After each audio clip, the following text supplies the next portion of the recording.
बढ़ कर के आक्रमण लोक का करता है उत्तम का नाम।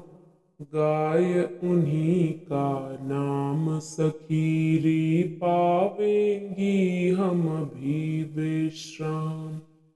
इस व्रत के अवगाहन से दुर्भिक्ष देश से जावेगा।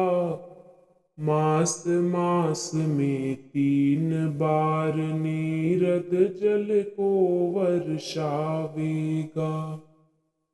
खेतों में नीवार नीर से हरी हरी लहरावेंगी। जिनमें मछली उछल उछल कर सुंदरता दर्शावेंगी। भरे सरोवर में पंकज भी खिल खिल झोंके खावेंगे। पी पी परिमल मधुप नींद ले मन की मौज उड़ावेंगी। उज्ज्वल सारस कूक कूक कर पंख फुलावेंगे आली।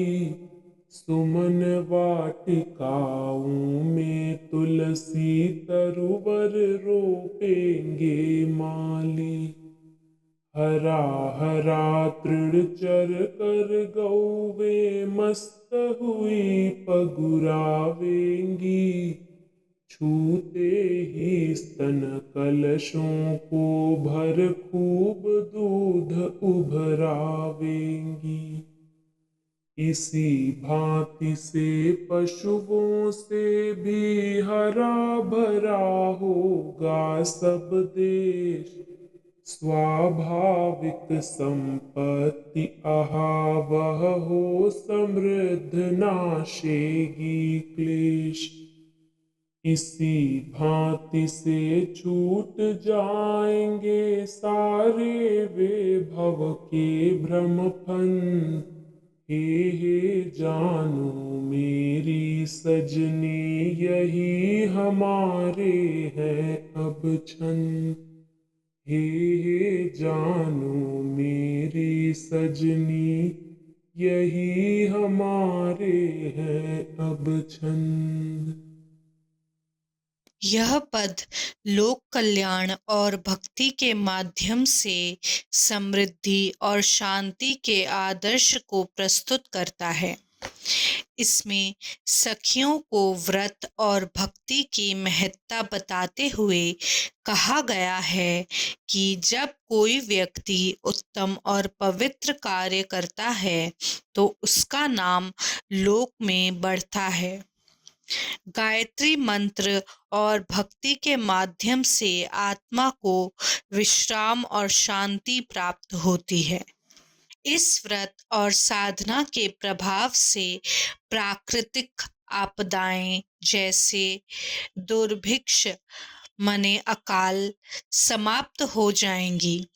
व्रत के पुण्य से हर महीने 3 बार वर्षा होगी, जिससे खेतों में नीर भर जाएगा।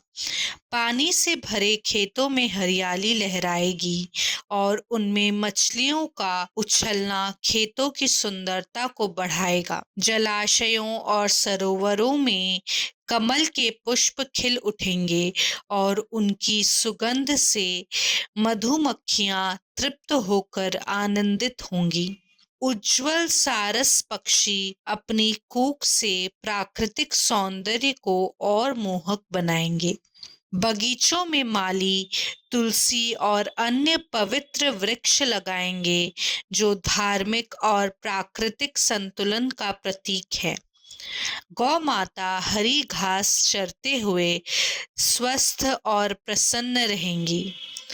उनके स्तनों में भरपूर दूध प्राप्त होगा, जो समृद्धि का सूचक है। इस प्रकार पशुधन और प्राकृतिक संसाधन सब और हरियाली और संपन्नता लाएंगे। यह व्रत न केवल भौतिक समृद्धि प्रदान करेगा, बल्कि आध्यात्मिक शांति भी देगा। इससे संसार के सभी भ्रम और दुखों का अंत होगा।